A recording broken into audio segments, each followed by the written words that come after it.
Napapakamot na lamang sa ulo ang binatang si Lorenzo nang tawagin siya na matandang guro na si Mr. Moreno. Alam kasi ng binata na mapipiko na naman sa kanya ang kanyang guro. Religion kasi ang subject na matanda at ang subject na ito ang isa sa mga ayaw niyang pinapasukan pero wala naman siyang magagawa. Kailangan niyang humarap sa klase kahit mula pa noon hindi na siya naniniwala sa Diyos. Ikaw, Lorenzo, ano sa tingin mo ang maaaring gawin ng isang binatang katulad mo upang mas mapalakas pa yung kanyang pananampalataya sa Panginoon? Hindi kasi ako naniniwala sa Diyos pero palagay ko, mas makabubuti kung mas ipapaunawa natin sa lahat na pwede kang maging mabuting tao kahit wala kang pinaniniwalaan. Sinasabi mo bang hindi na kailangan ng Diyos para maging mabuting tao? Kayo po nagsabi niyan. Lorenzo, kailangan ko ng matinong sagot. Tinatanong kita na maayos Sagutin mo ako na maayos. Sinasabi niyo po bang hindi maayos ang sagot ko dahil hindi ito naayon sa pananaw ninyo? Ang tanong ko ay ano ang magagawa mo para mas mapalakas pa ang pananampalataya ng isang kagaya mo sa ating Panginoon? Bibigyan kita ng halimbawa. Mahalin at sundin ang kanyang utos. Kaninong utos po? Sa Diyos, kanino pa ba? Utos po ng Diyos o utos ng taong sumulat ng 10 utos ng Diyos? Lorenzo, ang utos ng Diyos ay totoong iniutos ng Diyos. Tayo mga tao ay sinasabuhay ang kanyang utos sa pamamagitan ng pagsusulat nito sa mga libro o sa mga Biblia. Ibig sabihin, walang makakapagsabi na iniutos talaga yan ng Diyos? At paano mo nasabi? Dahil hindi naman totoo. At ano naman ang nagiging basyan mo para sabihin hindi totoo ang Diyos? Dahil hindi ko siya nakikita. Ang hangin, hindi mo naman siya nakikita. Bakit ka naniniwalang may hangin? Dahil nararamdaman ko ang hangin. Mismo, ang ating Panginoon ay nararamdaman natin kahit hindi natin nakikita. Ibig sabihin, ang Panginoon ay totoo. Para lang din siyang hangin na nararamdaman natin. Ang hangin ay isang elemento na totoong nararamdaman ng isang tao gamit ang kanyang pandama. Ang Diyos mararamdaman depende sa paniniwala. Ibig sabihin, kung ang isang tao ay hindi naniniwalang may Diyos, hindi niya yun mararamdaman kahit na kailan. Sinasabi mong nakadepende ang pagiging totoo ng Panginoon sa paniniwala ng isang tao? Opo, mahirap sabihing totoo ang magic. Kung naniniwala ka na ang magic ay kagagawan lang din ng taong gustong manlinlang ng mga uto-uto. Lorenzo, hindi ka ba naturuan ng mga magulang mo na igalang ang mga usaping relihiyon? Patay na po sila Pero bago sila namatay, naturuan po nila kami ng mga kapatid ko na igalang ang paniniwala ng iba. At kung sakaling ipipilit ng iba ang paniniwala sa akin, may karapatan akong magayag din ng sarili kong paniniwala. At dito napapasok ang tinatawag nating paggalang sa opinyon ng isa't isa. Gusto mong igalang namin ang paniniwala mo pero sinasabi mong walang Diyos sa mismong harapan namin? Sinasabi ko lang po ang paniniwala ko. Kasi tinatanong niyo ako kahit alam niyo naman na hindi ako naniniwala sa sagot na gusto ninyo. Mr. Moreno, naniniwala po ba kayong mas matalino ako kaysa sa inyo? O di po ba? Nakakainsulto kapag tinatanong ka ng isang bagay na alam mong labag sa paniniwala mo.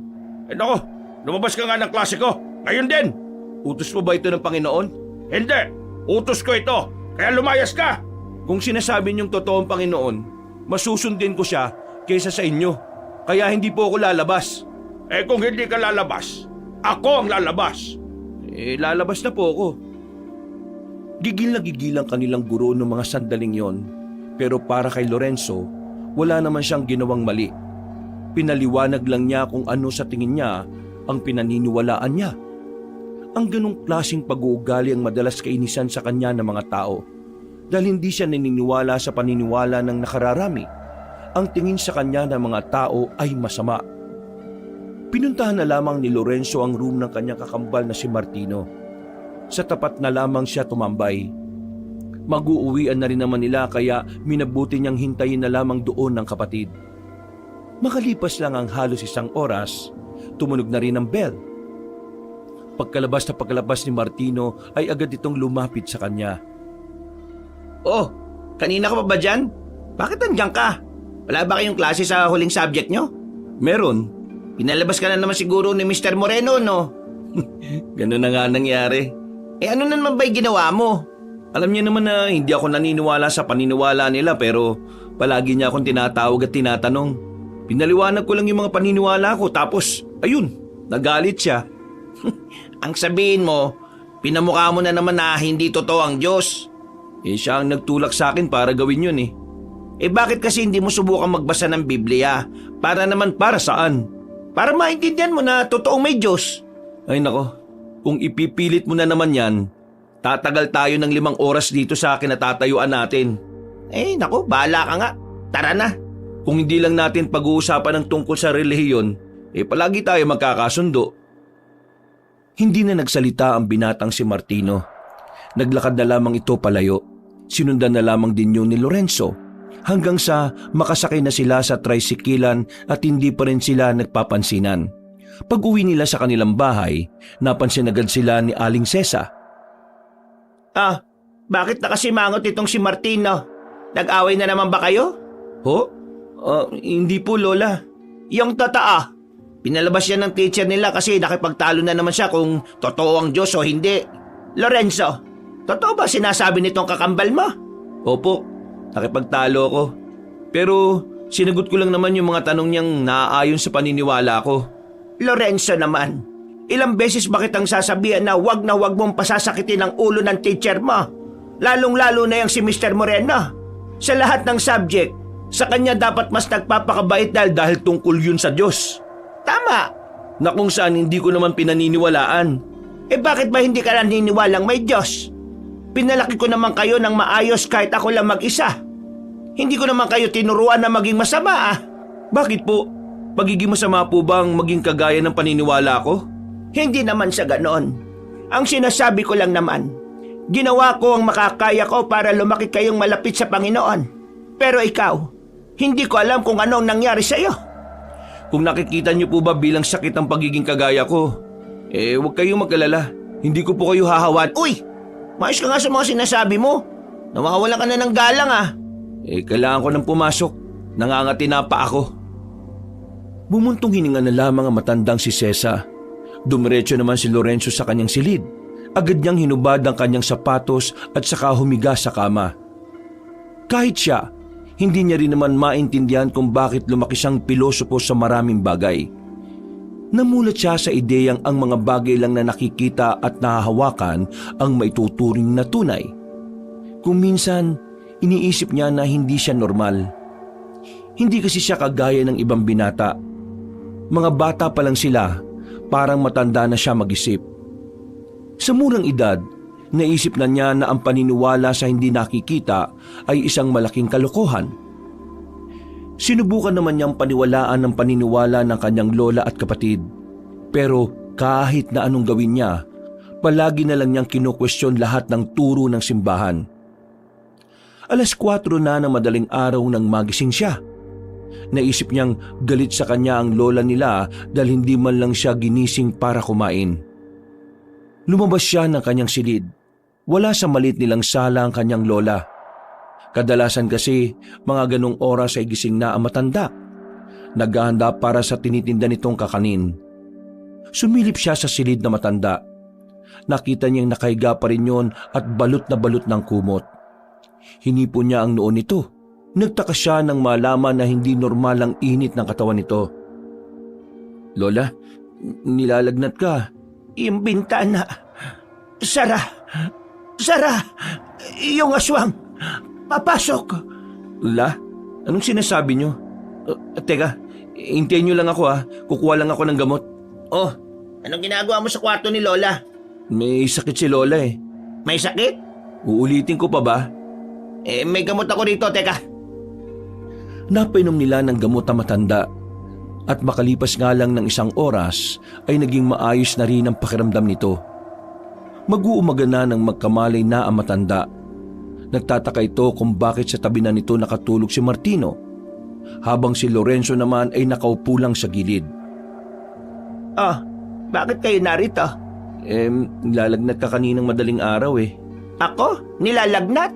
Opo, may sinasabi ka pang ang mga aswang Aswang? Talagang sinabi ko yon? Opo, hindi nga rin ako makapaniwala na bukod sa Diyos, naniniwala ka rin may aswang. Umayos ka nga. Kung ano-ano na naman ang sinasabi mo. Lola, totoo ba talaga may aswang? Nako, gising na. Hindi ko alam kung bakit ko sinabi ang aswang. Pero totoo naman talagang may ganon. Meron ba nun dito sa atin? Oo, noon. Pero hindi ko alam kung meron pa nun dito. Lalo na sa panahon ngayon. Unti-unti nang nagiging moderno ang mundo natin. Ayaw ko na lang po magsalita. Mas mabuti pang wag na. Ang mabuti pa, maligo na kayo at magluluto na ako ng pang-agahan.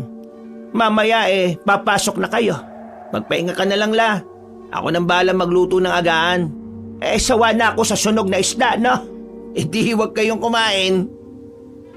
Napapailing na lamang si Martino. Lumabas na rin ito at sinimulan na ring lutuin ng kanilang agahan. Habang si Lorenzo, binabasa na lamang ang mga nakasulat sa kanyang notebook.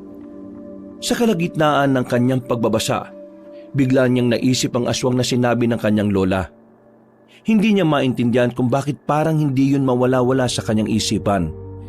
Na kung tutuusin, hindi na niya dapat na binabalikan ng mga bagay na para sa kanya wala namang kwenta. Mabilis na lumipas sa mga oras. Matapos masigurong nasa maayos ng kalagayan ng kanilang lola, pumasok na rin sila sa kanilang paaralan. Normal lang na araw para kay Lorenzo ang bagay na yon. Kagaya ng laging nakasanayan, papasok siyang walang gaanong kinakausap. Magsasalita lang din naman siya kapag may kumakausap sa kanya. Ang ganong klase ng ugali ang naging dahilan kung bakit siya iniiwasan ng karamihan. Ang tingin kasi sa kanya ng mga tao, isa siyang malaking weirdo. Mag-isa ang binatang si Lorenzo nang sumapit na ang kanilang break time. Wala ni isa ang gustong makiupo sa kanya. Habang kumakain ay napansin niya si Mr. Moreno na papalapit sa kanya, dala ang binili nitong sandwich at tubig. Naghahanap talaga ito ng sakit ng ulo Magandang araw, Lorenzo.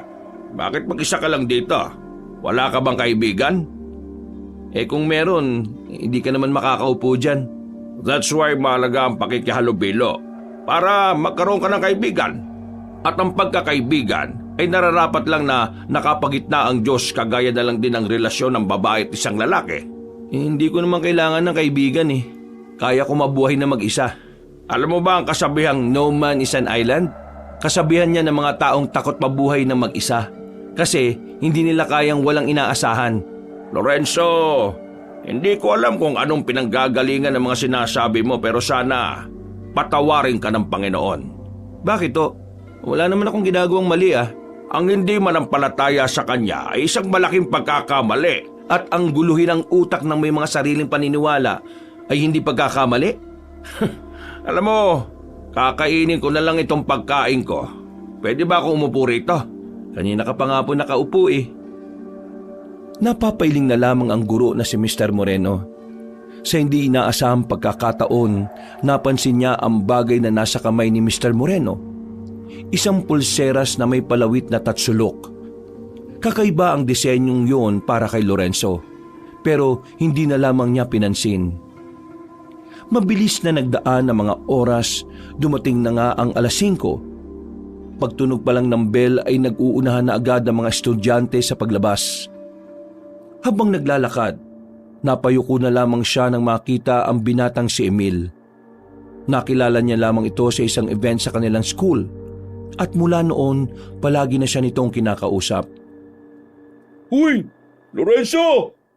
Long time no see Seryoso? Araw-araw mo akong ginugulo, no? May gagawin ka ba mamaya? Gusto mo sumama? Ayoko. Sama ka na, minsan lang naman Bakit mo ba ako'y sinasama? Kasi magkaibigan tayo. Sinong nagsabi? Ako! Wes, nagkakamali ka. Bigla siyang inakbayan ni Emil dahil dito'y napansin na niya ang suot-suot nitong pulseras na kagaya ng kay Mr. Moreno. Nagsalubong ang kanyang kilay at saka inalis ang braso ng lalaki. Magsyota ba kayo ni Mr. Moreno? Huh? Wala. Uy, sandali lang! Sama ka na sa amin! Mag-ghost hunting kami! O pwede ring aswang hunting! Napatigil si Lorenzo. Narinig na naman niya kasi ang salitang aswang. Medyo iritado na siya sa bagay na yon, pero hindi niya alam kung bakit parang interesado siyang pag-usapan yon. Gaano katotoo ang aswang? Gaano ka totoo? Kasing totoo ng dibdib ni Ma'am Dina. Siya ka rin pala sa nagpapantasya sa kanya. Ah. Iba na lang kausapin mo. Hindi ako interesado. Eh bakit? Sino bang hindi magkakagusto kay Ma'am? Maganda, sexy, matalino, matangkad at maputi, di ba? Parang mas masarap pakinggan yung aswang kaysa sa mga sinabi mo eh. Hindi na hinintay pa ni Lorenzo na makapagsalita ang lalaking si Emil. Naglakad na rin ito ng mabilis. Hindi sila nagsabay umuwi ni Martino nung hapon na yon. Hindi pa rin kasi sila nagpapansinan. Habang naghihintay siya ng tricycle sa terminal, nakita niya ang babaeng guro na si Dina na nag-aabang din pala ng masasakyan. Sa hindi inaasahang pagkakataon, napansin niya ring may suot ng pulseras ito. At ang pulseras na yon ay kagayang-kagaya ng kina Emil at Mr. Moreno. Ang pangit naman ang disenyo ng pulseras na yon, pero bakit kaya maraming bumibili? Iiling-iling na lamang siya. Nang dumating na ang tricycle ay agad na rin siyang sumakay. Pag-uwi nila sa bahay nila, naabutan niyang naroon na pala si Martino. Nagpapakulo na ito ng tubig at hindi pa nakakapagpalit ng damit. Anong ulam? Mukha bang ulam ang nakasalang dito? Hindi naman yan ang dahilan kaya ako nagtatanong eh. Nagugutom na ako. Wala kang katulong dito, no? Kumilos ka na mag-isa. Bakit? Nasaan si Lola? May sakit na naman. Mabigat ang pakiramdam, mainit ang katawan. Tutulog? Kesa nagtatanong ka, bakit hindi mo nalang puntaan? Maya-maya. Lola, may sakit ka raw? Oo nga eh. Hindi ko rin alam kung bakit ako nagkasakit ulit. Ayos naman na ako kanina. Eh baka nabinat ka yata. Apo, huwag kayong masyadong kumakausap ng hindi nyo kilala. At huwag kayong basta-basta sasama sa kung sino-sino lang. Mali po yata kayo ng kinakausap la. Eh, nasa labas po yung dapat makarinig niyan eh. Basta, makinig na lang kayo sa akin. Para naman ito sa kaligtasan ninyo. La, bakit kung magsalita kayo parang nasa bingit na naman ang kamatayan ng pamilya natin? Basta, huwag kayong sasama at makikipag-usap sa kung sino. Sabihan mo rin ang kapatid mo. Eh kung ano man ang dahilan nyo, sige po. Hindi mawala-wala sa utak ko ang aswang. Yan na naman tayo eh. Totoo ang aswang. O tapos?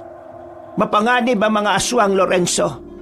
Balang araw, maiintindihan mo rin ang sinasabi ko. Paano ka maiintindihan yan eh? Wala namang pinaniniwalaan niya kundi sarili niya lang. Bakit? Anong gusto mong paniwalaan ko? Yung kwento mong mas malabo pa sa sabaw ng dinuguan? Anong kwento?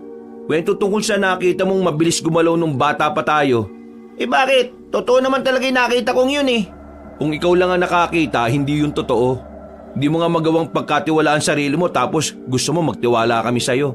Lola epal na naman. Kahit na kailan talaga, para kayong aso at pusa. Lumabas ka na nga muna, Lorenzo. Mag-uusap kami ni Lola. Bakit? Tungkol saan? Tungkol sa Diyos. Bakit? Interesado ka ba? Salamat na lang.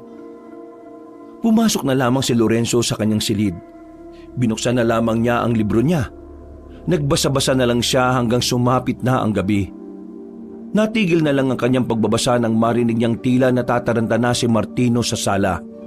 Lumabas ang binata. Pagtingin niya, nakita niyang binubuhat na ni Martino ang kanilang lola. Oh, anong nangyari?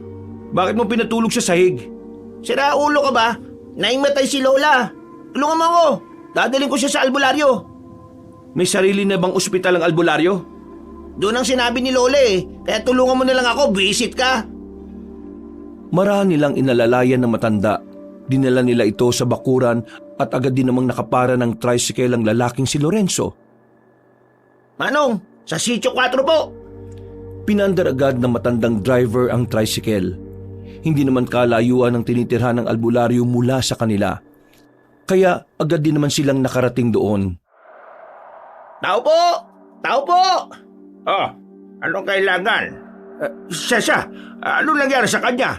Magkakilala kayo? Ano ba nangyari sa kanya? Sigurado kang hindi ka naging kabit ni Lola? Ano ba pinagsasabi nitong taong ito? Huwag niyo na pong intindihin yan. Sira ang ulo niyan eh. Ito po si Lola, nahimatay. Pero bago yun, sabi niya puntahan daw namin itong address na ito. Agad silang pinapasok ng matandang si Hector. Inasikaso nito ang lola nila. Pinahiga sa papag at nilagyan ng kung ano-anong langis sa palad at sentido. Habang ginagawa ni Mang Hector ang panggagamot, napapasalubong na lamang ang kilay ni Lorenzo. Hindi niya maintindihan kung bakit ang daming tao na naniniwala sa mga albularyo. Para kasi sa kanya, ang tanging dapat lang pagkatiwalaan pagdating sa kalusugan ng tao ay ang mga doktor. Wala bang ginawa ang lola ninyo bago siya nagkaganito? Laging naalis si Lola. Naglalako ng kakanin. Pero wala naman siyang nabanggit sa amin na may nararamdaman siya bago yan. Kung ganon, masama ang kutob ko. Bakit po? Ano pong sa tingin niyong nangyari kay Lola? Malakas ang inala ko na meron siyang nakadaupang palad na aswang. Sandali. Sinasabi niyo bang meron na namang aswang dito sa atin? Matagal naman nang may aswang dito sa atin, pero hindi lang talaga natin malaman kung sino. Kasi nakakatawang tao sila. Isa pa, hindi lang dito sa atin meron, sa buong probinsya natin. Pwede po ba ako magtanong? Ano itatanong mo? Nilikha din ba ng Diyos ang mga aswang? Di ba ang sabi ng mga relihiyosong tao kagaya ng kakambal ko, lahat ng may buhay sa mundo, Diyos ang gumawa? Tama ka. Lahat nga ng may buhay sa mundo ay likha ng Diyos. Pero ang mga aswang, itinuturing silang patay o walang buhay sa simula pa lang. Dahil ang kaluluwa na meron sila ay hindi nanggaling sa kaharian ng Panginoon. Sila ay nanggaling sa kaharian ng Diablo. Kaya ang mga aswang, hindi sila nilikha ng Diyos. Isa silang mga nilalang na kailangan mawala sa mundong ito. Paano niyo sila ituturing na patay kung, Mang Hector, magiging maganda na ba ang kalagayan ni Lola? Teka, nagsasalita pa ako eh. Hindi mo ito moment. Moment ito ni Lola. Magiging maayos na rin ang lola mo. Kailangan ko lang muna siyang obserbahan. Ano ba talagang naging dahilan kung bakit siya nagkasakit? Ang isang tao, kapag meron siyang nakatitigan na aswang ng higit sa 10 minuto, nagkakaroon ng pagkakataon na mapasok ang kamalayan ng isang tao. Ginagawa nila ito kapag gusto nilang kontrolin ang biktima nila. Itong dahilan kung bakit nagkasakit ang lola ninyo. Parang hipnotismo? Tumpak! Bakit naman gagawin ng aswang yung kay Lola? Malalaman nyo rin sa oras na sabihin na sa inyo ng lola ninyo. May isa pa sana akong katanungan. Iisa pa talaga. Pambihira to. Hayaan mo siya. Gusto ko mga tinatanong niya eh.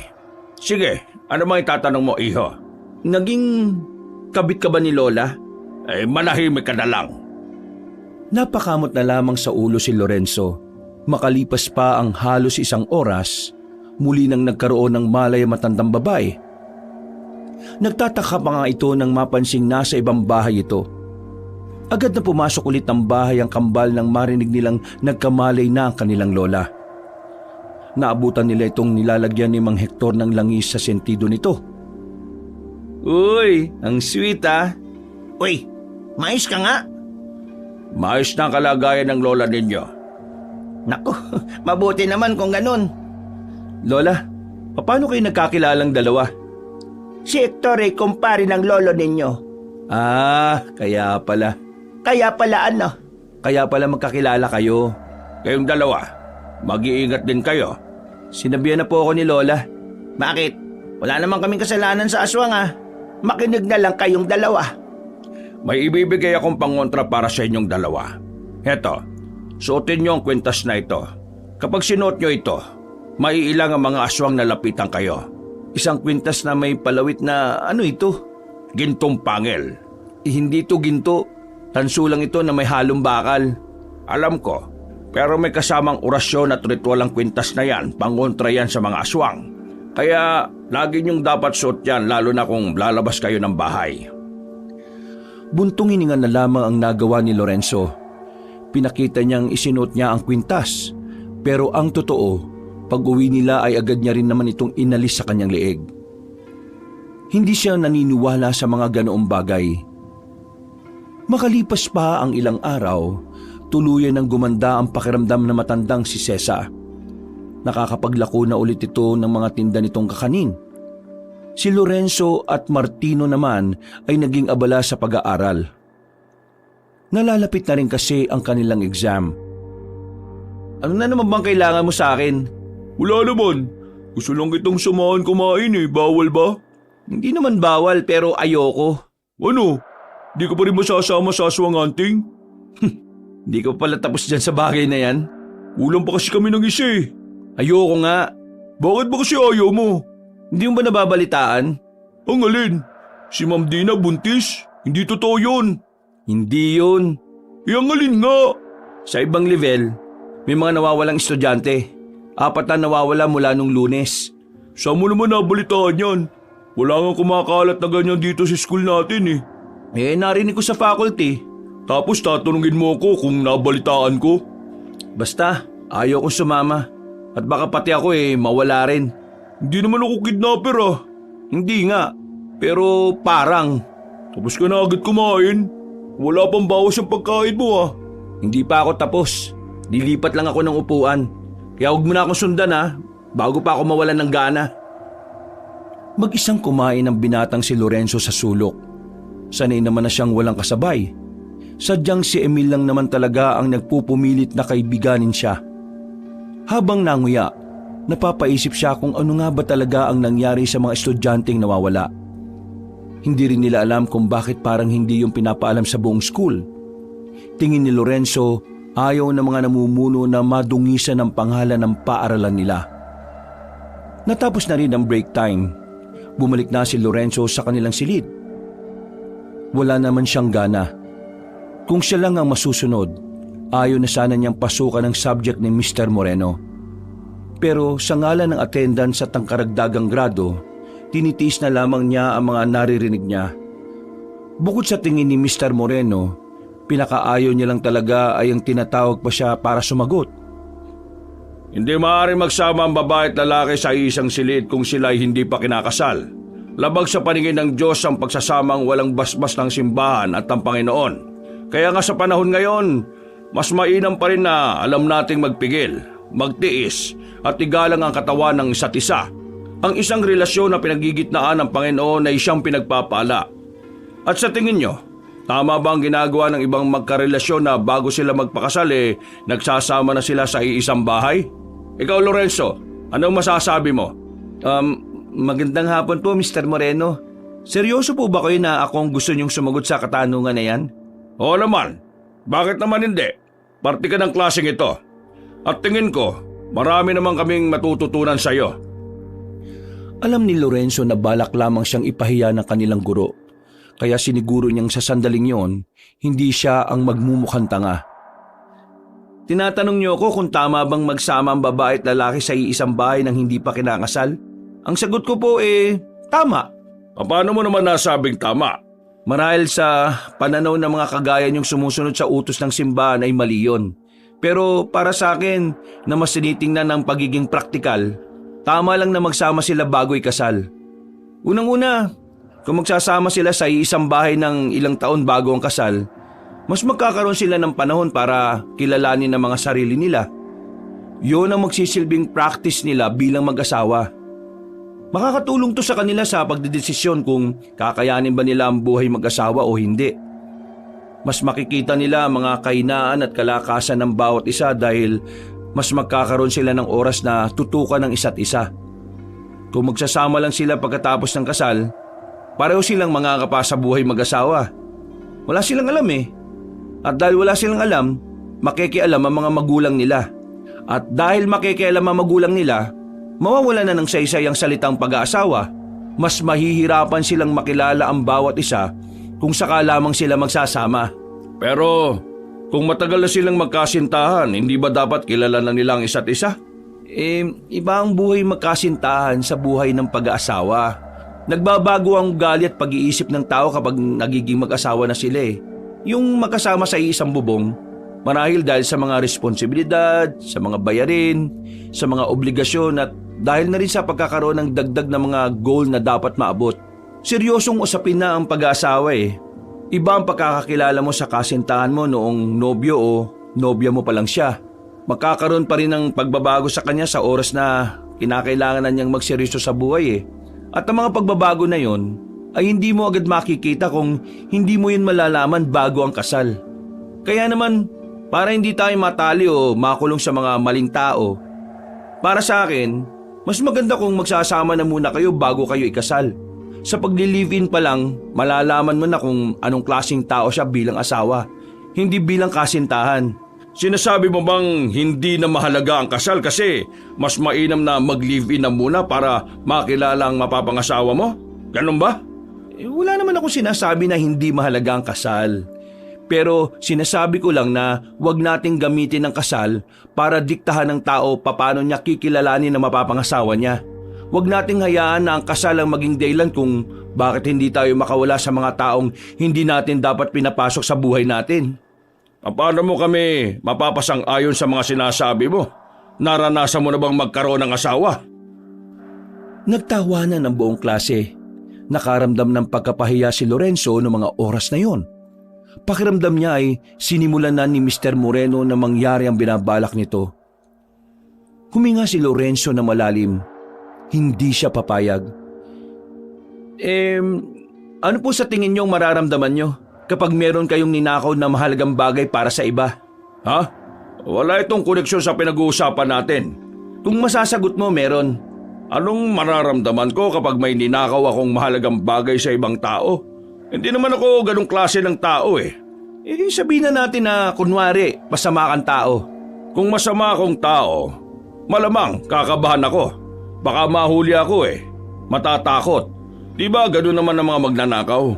Gagawa sila ng kasalanan pero kapag nagawa na nila saka lang nila may isip na mali ang ginawa nila. Yun dahil sa pagiging makasarili nila at sakim. Paano nyo nasabi yan? Naranasan nyo na rin po bang magnakaw? Ha? Naranasan nyo na po bang magnakaw? Yung pong tanong ko ngayon. Malamang hindi. Bakit nyo po alam ang mga bagay tungkol sa mga magnanakaw? Hindi mo naman kailangan maranasan para malaman mong isang bagay.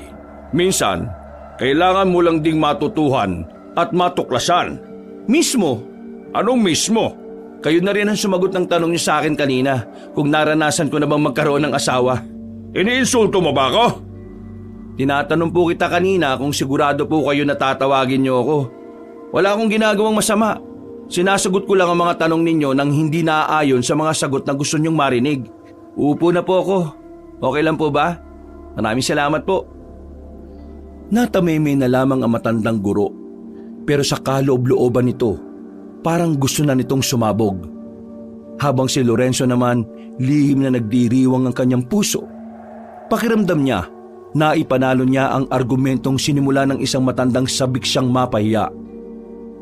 Maya-maya ay tumunog na ang bell. Nauna nang tumayo sa kinauupuan ng binatang si Lorenzo nang marinig ang hudyat ng uwian. Hindi na niya nilingon pa si Mr. Moreno dahil alam niyang masama na naman ang tingin nito sa kanya. Sa kakamadali niya, nakabanggaan niya sa pasilyong babaeng guro na si Dina. Ang guro na halos pinagpapantasyahan ng lahat ng lalaking estudyante. Ayos ka lang ba? Pasensya na at hindi kita nakita. May tinitingnan kasi akong papel eh. Ayos lang naman po. Hindi rin ako nakatingin kaya kasalanan ko rin. Sandali lang. Ikaw yung kapatid ni Martino? Kambal ba kayo? Magkamukha kayo eh. Sa kasamaang palad, opo. Kambal nga kami. Alam mo bang tuwang-tuwa ang mga guro sa kanya? Lalong-lalo na si Mr. Moreno kasi talagang malapit sa Panginoon ang kambal mo eh. Ayos yan. Ikaw rin. Kilalanin mo rin ang Panginoon. Ay, Huwag na po kayong magtangka, ma'am. Malapit nang mapanot si Mr. Moreno sa konsumisyon sa akin. Isipin niyo na lang po na hindi bagay sa babae kapag panot. Sige po, aalis na po ako. Sige, bye. Pagtalikod ng guro sa kanya, sa hindi malamang dahilan ay meron siyang naamoy na kakaiba mula roon. Mabango naman si Dina, pero hindi maintindihan ni Lorenzo kung bakit siya nakakaamoy ng parang malansa. Nang lingunin niya ulit ang babaeng guro, nagtaka siya kung bakit bigla na lamang siyang kinabahan sa ngiti nito sa kanya. Nung oras na yon, nakaramdam siya ng pagkahilo. Agad-agad na sumama ang kanyang pakiramdam. Napahawak siya sa pader nang maramdamang parang tutumba siya. Uy! Anong nangyayari sa'yo? Nakita na lang niya si Emil sa gilid niya. Nakaalalay na ito sa kanya. Dinala siya nito sa klinik. Pagdating niya roon, naroon si Dina. Ang babaeng guro ang umasikaso sa kanya. Nung mga sandaling yon, nagtataka siya kung bakit ang bilis ng tibok ng kanyang puso. Dahil sa pagkahilo niya, hindi na niya gaanong naririnig ang pinag-uusapan ni Emil at Dina. Nagtataka siya kasi base sa nakikita niya, parang malapit sa isa't isa ang dalawa. Hindi maganda ang kutob niya, kaya kahit nahihilo, tumakbo siya palabas ng klinik. Nakasalubong niya ang kakambal na si Martino. Hinawakan niya ito sa balikat at takmang tutumba. Uy, ano bang problema mo? Tulungan mo ako. Ano? Nahihilo ako eh. Uy, Lorenzo! Pumasok ka raw sa klinik, sabi ni Ma'am Dina. Ayoko. Uuwi ako. Martino, alalayan mo ako. Gusto kong umuwi. Ayoko rito. May kakaiba sa school na ito. Nagtataka ang lalaking si Martino. Kilala niya si Lorenzo. Alam niyang hindi basta-basta magsasalita ng kawirduhan ng kanyang kakambal kung wala lang.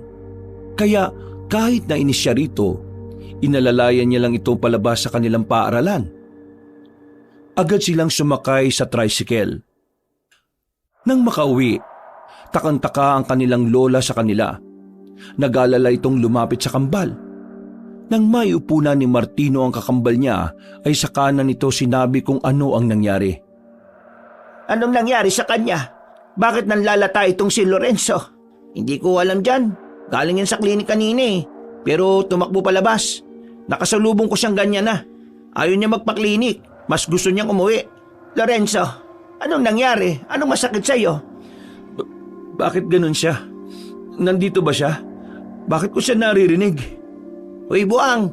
Sino bang sinasabi mo? Nandito na tayo sa bahay. Hindi, nandito siya. Tawagin mo nga si Hector. Bakit la? Ano ba sa tingin niyo nangyayari sa kanya? May nangyayaring hindi tama.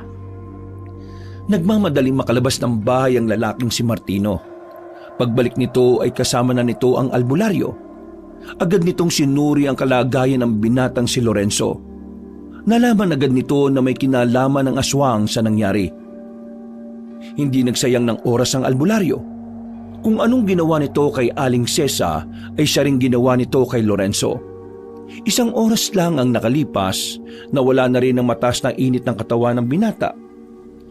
Kalaunan na ay nagkaroon na rin ito ng malay. Nagtataka habang salubong ang kilay na nakatingin sa kanila. Huwag mo kaming tingnan ng ganyan. Tinulungan ka namin para gumaling ka. Gumaling? Ano bang nangyari sa akin? Inuwi ka ni Martino ng mataas ang lagnat mo. At may mga sinasabi ka sa amin na hindi namin maintindihan. Gaya ng alin? Sabi mo, nandito siya kasi naririnig mo. Sino? Aba, ewan ko sa iyo. Iho, naalala mo ba mga nangyari bago ka nagkasakit? Baka may aswang kang nakadaupang palad.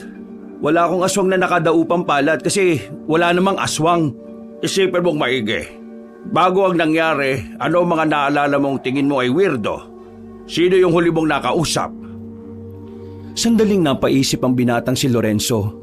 Bigla na lamang bumalik sa isipan niya ang babaeng si Dina. Sa hindi malamang dahilan, bigla siyang nakaramdam ng kaba na hindi naman niya alam kung saan ang gagaling. Yung huli kong nakausap? Anong meron? Malaki ang tsansa na ang huli mong nakausap, siya ang aswang na balak kang kunin. Si Martino lang yung huli kong nakausap habang nasa tricycle kami. Buang, nanlalata ka na nun. Ang sinasabi ni Mang Hector, yung huli mong nakausap bago ka magkaganon. Hindi ko maalala eh. Nagkaila na lamang ang binatang si Lorenzo.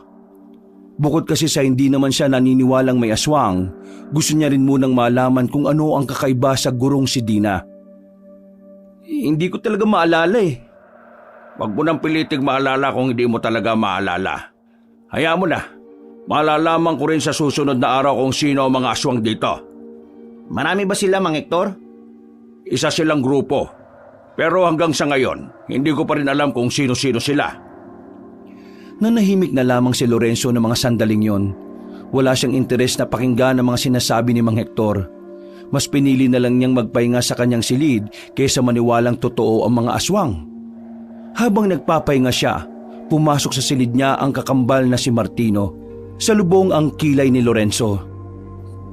Oh, anong kailangan mo? Alam kong may hindi ka sinasabi. Gaya ng ano? Gaya ng kung sino ang huli mong nakausap.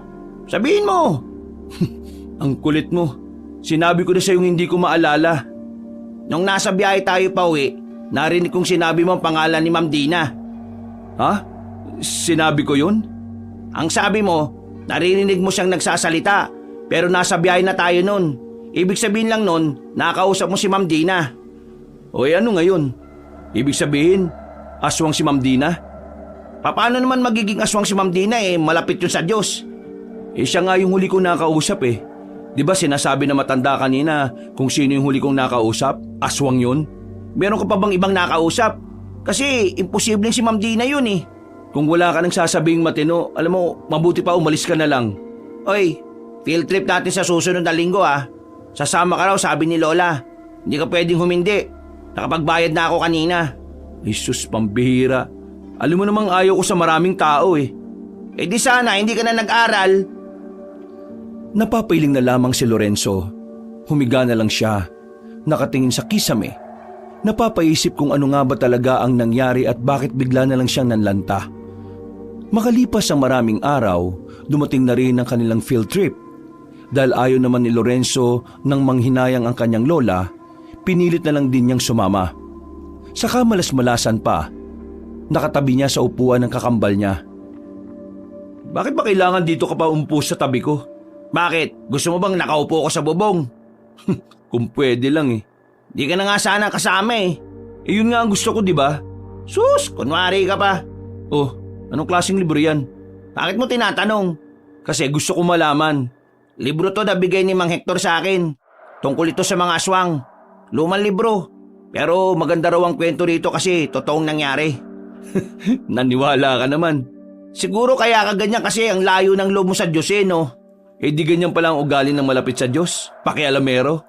Uy, kwentong aswang yan ah. Pwede ba, Hiram? Di naman tayo close Bumalik ka na nga sa upuan mo. Ay, sorry.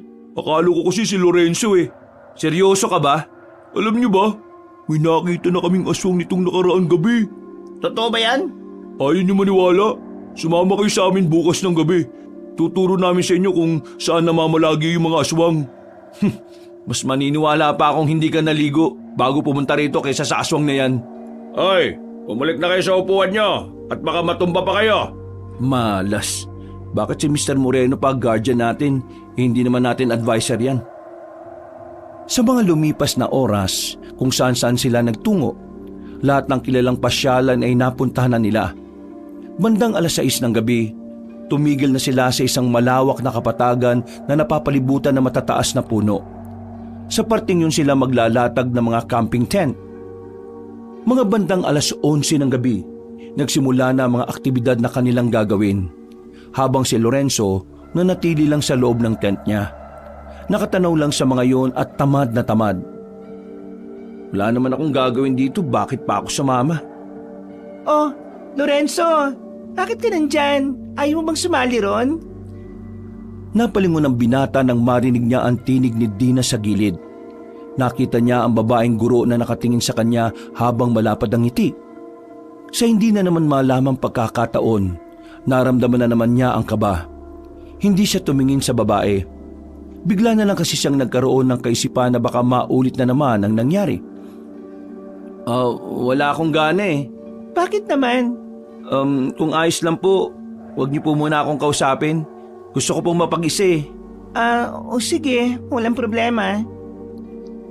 Pag-alis ng babae, naamoy na naman niya ang lansa na nagmumula roon. Pero sa pagkakataong ito, hindi na siya nakaramdam ng pagkahilo. Hindi niya lang maamin sa sarili pero may kutob na rin siya na hindi pangkaraniwan ng babae. Labag man sa kalooban niyang isipin na hindi tao ang babae pero yun talaga ang nagsusumiksik sa kanyang utak. Sumpa ba to? Sumpa ba na maramdaman kong malapit na akong maniwala na may aswang? Noong mga sandaling yon, unti-unti na rin niyang tinitingnan ang anggulo na baka nga aswang si Dina. Iniisip na lang din niya na ito ang tamang pagkakataon para mapatunayan kung mali siya at tama sila Martino na totoo ang mga aswang. Kapag napatunayan kong totoo ang aswang, baka maniwala pa ako na totoo ang Diyos. Natulog na lamang si Lorenzo ng mga sandaling yon. Nagising siyang dakong 2:00 na ng madaling araw. Pagtingin niya sa gilid niya, nakatulog na pala ang kanyang kakambal sa gilid. Sumilip siya sa labas. Tulog na rin ang lahat. Tahimik na ang paligid. Pero nakita niya si Dina na nagmamadaling naglalakad na parabang meron itong pinagkakaabalahan. Sa ganung oras, para kay Lorenzo ay nakakapagtaka yun. Kaya naman hindi na rin niya napigilan ng sarili na sundan ng babaeng guro. Anong gagawin nun sa gubat? Kahit na mag-isa lang, walang naramdamang kaba si Lorenzo. Kinakain siya ng kanyang kuryosidad. Parang hindi matatahimik ang kanyang kalooban hanggat hindi niya nalalaman kung ano ang meron kay Dina. Nakapasok siya ng gubat. Madilim, tanging sinag lamang ng buwan ang nagsisilbing liwanag niya sa daan. Nakakainis. Bakit ko ba ito ginagawa? Sa kakalakad niya, bigla na lamang niyang narinig ang tinig ni Dina na tila may kinakausap. Gumilid siya at pinakinggan ang sinasabi ng babae. May sasama natin to sa mga bagong miyembro. Ang kaso nga lang, lumaban. May dalang baril tong mga ngaso na to eh. Dinali ko na bago pa siya nakapagpaputok ng baril. Nang marinig ni Lorenzo mga sinabing yun ng babae, mas lalo siyang naintriga. Mas lalo siyang napaisip kung ano nga ba talaga ang meron sa guro na yon. Maraan siyang naglakad, nakayuko at todo ingat sa bawat paghakbang. Pagsilip niya sa halamanan, nakita niya si Dina. Nakatayo habang nakatingin sa buwan. Wala na ang kausap nito. Pero napansin ni Lorenzo na tila merong taong nakahiga sa lapag. Palagay niya, yun ang taong tinutukoy ni Dina ng mga ngaso. Hindi gumagalaw ang lalaki. Kinabahan siya nang mapagtanto na baka wala na yung buhay. Pero mas lalo siyang kinilabutan nang makitang bigla na lamang nilapa ni Dina ang lalaking wala ng buhay.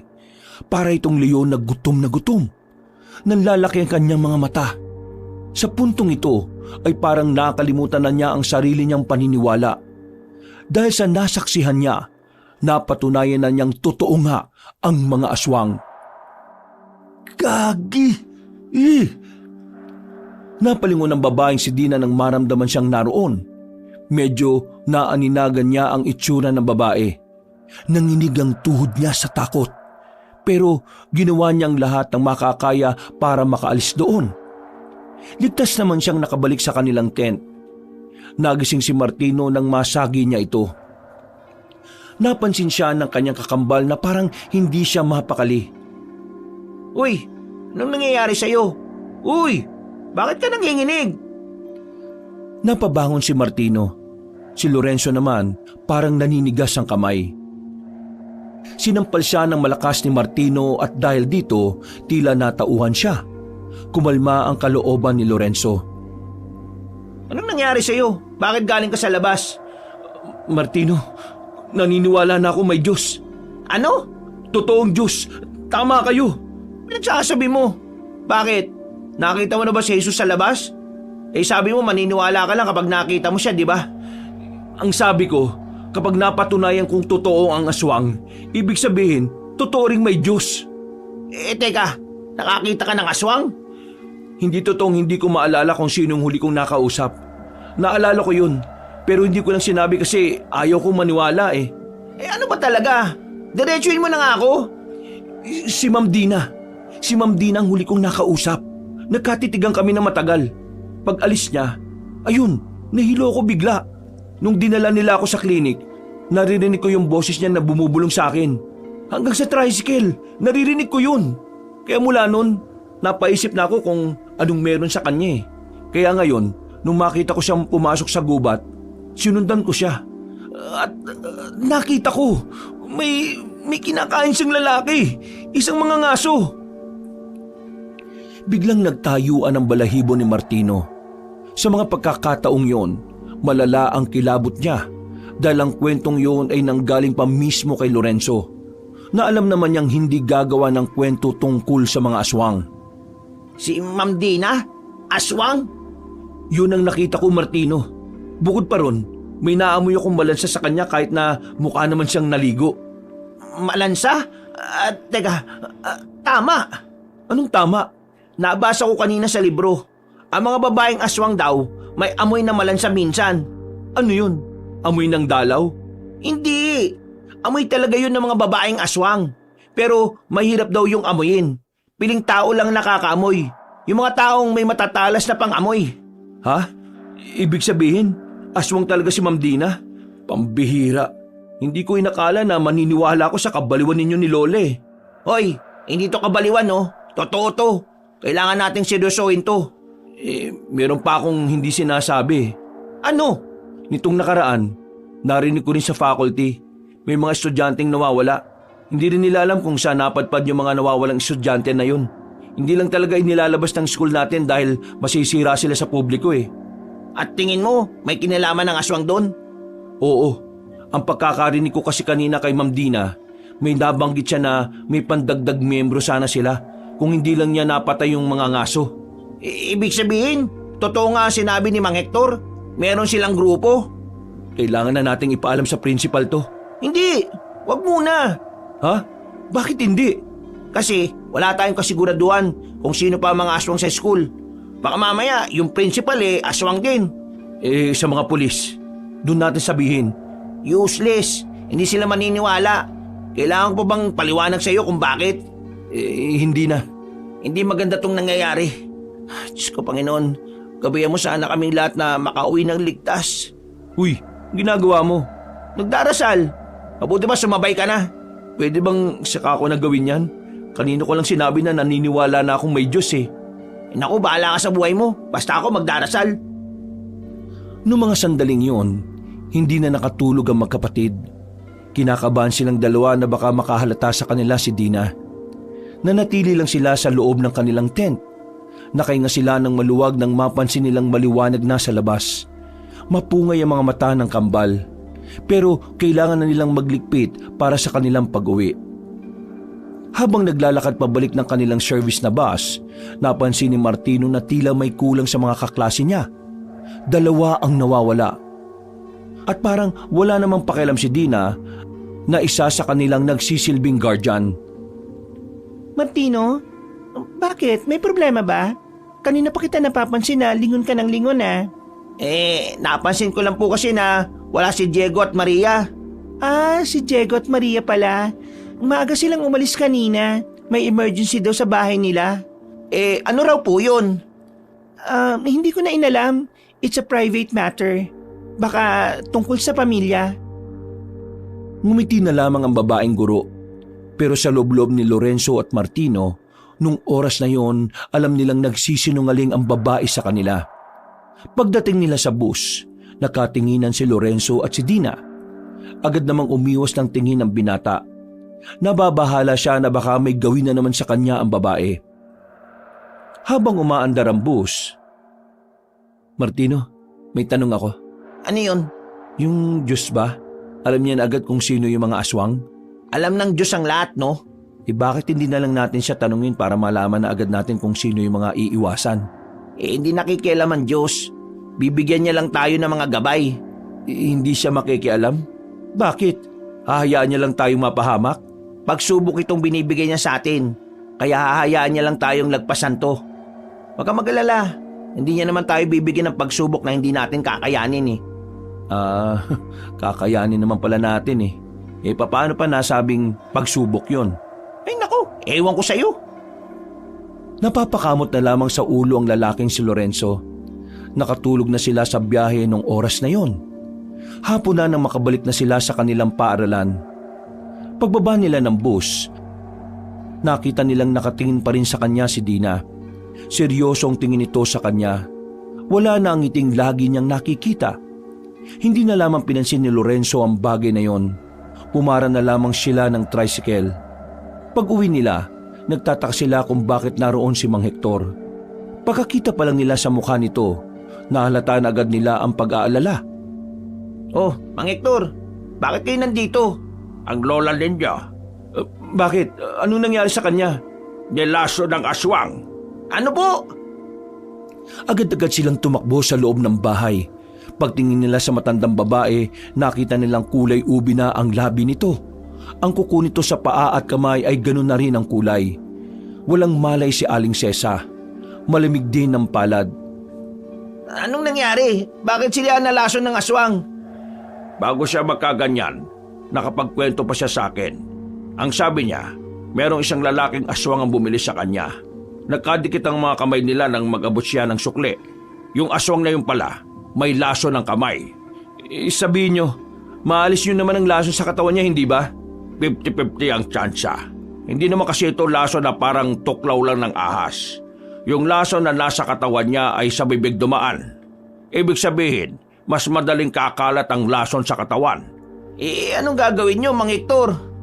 Yung gamot kasi na ginagawa ko natutunan ko lang sa tatay ko noon buhay pa siya. Ang kaso, ito ang unang pagkakataon na susubukan ko yon. Kaya hindi ko rin sigurado kung tatalaba o hindi. Sagutin nyo nga po ako. Bakit ba parang laging pinag-iinitan ng aswang si Lola? Wala ako sa posisyon para sagutin ang mga ganyang klase ng katanungan. Ang lola niyo lamang ang makakasagot niyan. Paano kung hindi na niya kayanin? Sino magsasabi sa amin? Huwag nga magsalita ng ganyan. Huwag na tayong maging tanga rito Alam nating tatlo na walang tsak na tsansa kung makakaligtas siya sa laso na yan. Kaya ngayon, Mang Hector, sabihin nyo na sa amin kung ano man ang hindi pa namin alam. Pangako, kapag sinabi nyo, magdadasal na ako. Huminga ng malalim ang matandang si Hector. Sa uli ay wala na rin itong nagawa.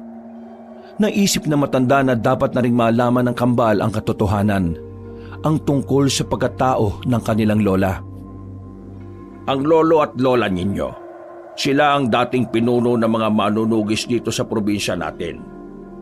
Si Asmer, siya ang pinakapinuno. Siya ang nagmamando sa lahat ng manunugis para patayin ang mga aswang. Samantalang ang inyong lola naman, siya naman ang nagsasanay sa mga baguhang manunugis. Tinuturuan niya mga yon sa paghawak ng mga sandata. Si Cesar rin ang gumagawa ng magagandang gamot na pangontra sa mga aswang. Ang dahilan kung bakit ginugulo ng mga aswang ang lola ninyo ay dahil silang mag-asawa ang umubos sa angka ng mga aswang noong araw. Kung ganon, bakit inilihim ni Lola sa amin tungkol sa katauhan nila? Dahil nababahala ang lola ninyo na kapag nalaman nyo ang ginawa ng inyong lolo, baka magbago ang tingin nyo kay Asmer. Ano po bang ginawa niya? Noong araw, nakatira kaming lahat sa maliit na baryo. Yung mga kabaryo namin, biniyag sila ng mga aswang at ginawang kauri nila. Nang magharap-harap na sa labanan, pinagpapapatay ng lolo ninyo ang mga kabaryo namin. Mahirap yun para kay Asmer, pero kailangan niyang gawin dahil mga aswang na silang lahat. Pinatay niya ang lahat ng mga kakilala namin na parang mga kapatid na rin ang turing niya sa mga yon. Ginawa niya yon kahit na masakit sa kalooban niya. Bago mamatay si Asmer, nakiusap siya sa amin na huwag ipapaalam sa pamilya ninyo ang nangyari. Ayaw ni Asmer na magmukha siyang masama dahil lang pinatay niya ang mga taong naging aswang. Wala naman nung mali sa ginawa ni Lolo Kahit ako rin, ganun din ang gagawin ko. Pero hindi niyo masisisi ang lola ninyo. Dahil noong araw, lahat ng mga kasamahan naming manunugis ay kumalas. Sinisisi ang lolo ninyo. Nagalit silang lahat. May panahon pa raw kasi para makabalik sa pagiging tao mga aswang na yon, pero pinili niyang paslagin. Ang totoo, huli na ang lahat para sa mga kabaryo namin. Hindi na sila makakabalik sa dati dahil malakas na yanggaw ang ginawa sa kanila. Pero may iba pa bang dahilan kung bakit ayaw sabihin sa amin ni Lola ang tungkol doon? Ayaw niyang sumunod kayo sa yapak nila. Anong ibig niyong sabihin? Ayon sa talaan ng pamilya ninyo, ang henerasyon niyong dalawa ang magmamana ng nasimulan nilang dalawa. Ayaw na ni Cesar na dugtungan pa ang misyon na dapat ay tapos na. Ayaw niya kayong mapahamak. Bumuntong hininga na lamang si Lorenzo habang nakatingin sa kanyang lola na wala pa ring malay. Matapos ang pag-uusap na yon, pinalabas na rin sila ni Mang Hector. Sisimulan na nitong gamutin si Cesa. Pansamantalang umalis na muna ng bahay si Lorenzo. Naglakad-lakad siya hanggang sa makarating na nga sa maliit na simbahan sa kanilang baryo. Hindi siya pumasok sa loob. Pakiramdam niya kasi wala siyang karapatan. Kung totoo ka talaga, pagalingin mo ang lola ko. Kapag pinagaling mo siya, ipapangako kong iaalay ko ang buhay ko sa paglilingkod sa iyo. Lahat isusugal ko. Pagalingin mo lang siya. Lakas ng loob kong sumugal Palibasa, alam ko naman na hindi mo naman tutuparin tong hiling ko kasi di naman ako naniniwala sa iyo Basta, kung totoo ka talagang Diyos at naririnig mo ako, pagalingin mo ang lola ko. Siya na lang ang meron kami ng kambal ko Siya ang buhay namin. Humangin ng malakas ng mga sandaling yon. Sa hindi mapaliwanag na dahilan, gumaan ang kanyang pakiramdam. Para siyang nabunutan ng tinik. Napapangiti na lang din siya. Hindi niya kasi inakala na darating ang araw na kakausapin niya ang isang lumalang na kahit kailan hindi niya naman pinaniniwalaan noon. Nilisan niya ang simbahan. Binalikan niya ang kanyang lola. Pagpasok nila sa loob, laking gulat nila sa kanilang nakita.